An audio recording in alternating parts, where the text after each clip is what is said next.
We've been around since 1985 here in Monie Bay. That's our very first component.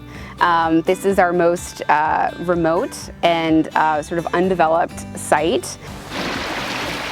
We're experiencing the 1-2 punch of sea level rise and subsidence, and really trying to work with our communities to not only have resilient natural systems, but resilient built systems as well, exploring the use of restoration to improve the resiliency of our communities, and then making sure that through our education and our training programs that we are getting the community outside and interacting with the land-water interface so that they understand and appreciate how these marsh systems function and how they help themselves. Education program that we run here at the reserve is really multifaceted because we are a multi-component reserve. We have some really talented educators in our local partner components. Here in Monie Bay, where we're having the interview today, there is no educator at the local component, so it's me. And so I get to work really closely with Somerset County Public Schools and the communities in working systemically, so at each grade band in elementary, middle, and high school, working to build environmental literacy and estuarine literacy here in the county, which is one of the biggest coastal counties that we have in the state. We promise to help take care of Teachers on the Estuary, or TOTE, that's our national product, I would say it this way. You know, every research around the country does their own version of Teachers on the Estuary. So the teachers learn in the week that they're at our TOTE how to build a MIWI, a meaningful watershed educational experience. And they get to do it themselves. They get to be the students. So it's really kind of cool.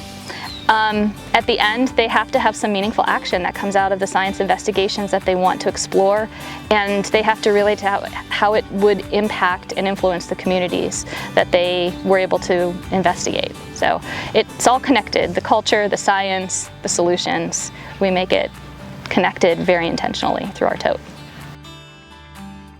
And one of the strengths of the reserve system is we all are monitoring the same types of things. We monitor marsh elevation, marsh vegetation. We have our veg transects here too. And so we want to look at how those things change over time in response to things like climate change and sea level rise. So this instrument should actually hopefully be out here for at least 10 to 15 years collecting data for us. And it'll tell us how this marsh is gaining or losing elevation over time. All right, so here we are, we're at the end of the dock here at our drawbridge field station down at Monie Bay. And this is our continuous monitoring station. It's a secondary swamp station for the NERR. We have 5 water quality sondes that are deployed all year long, except for a brief period in the winter when ice becomes a problem. But down here in this PVC housing is a YSI exosonde, which is collecting data. Right now, as we're standing here, every 15 minutes it takes a reading. It measures the clarity of the water, how salty the water is, temperature, the amount of dissolved oxygen.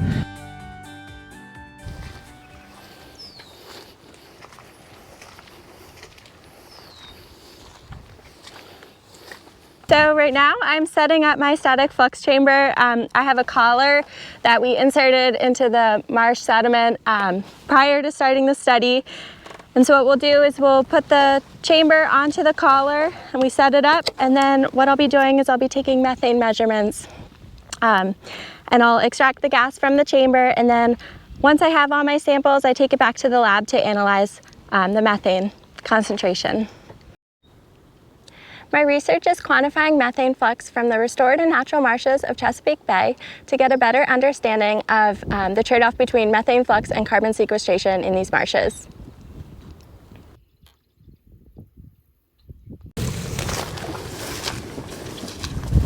We put these owl boxes out a number of years ago, DNR did, to see if we could attract actually owls to use the marsh. Since the habitat was here, there was just no place for them to nest.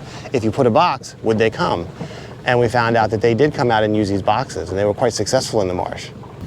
So we place these boxes out in the marsh in the hopes that the barn owls will utilize these spots. Again, it's great habitat for them, but just there's no place for them to nest without a cavity, since they're a cavity nesting bird.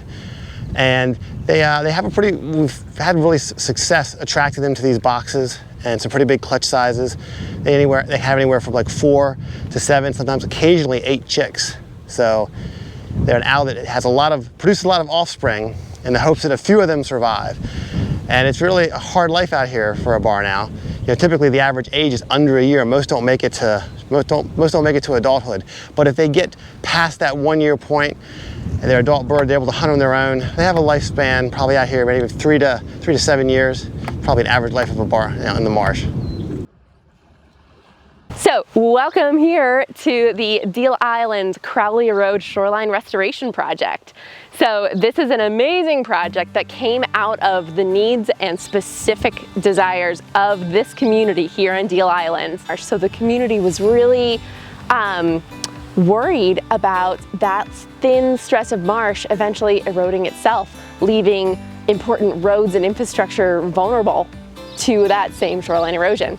We designed this amazing breakwater type living shoreline designed to take the energy out of the waves in a natural manner, mimicking nature, creating stable crescent-shaped shorelines.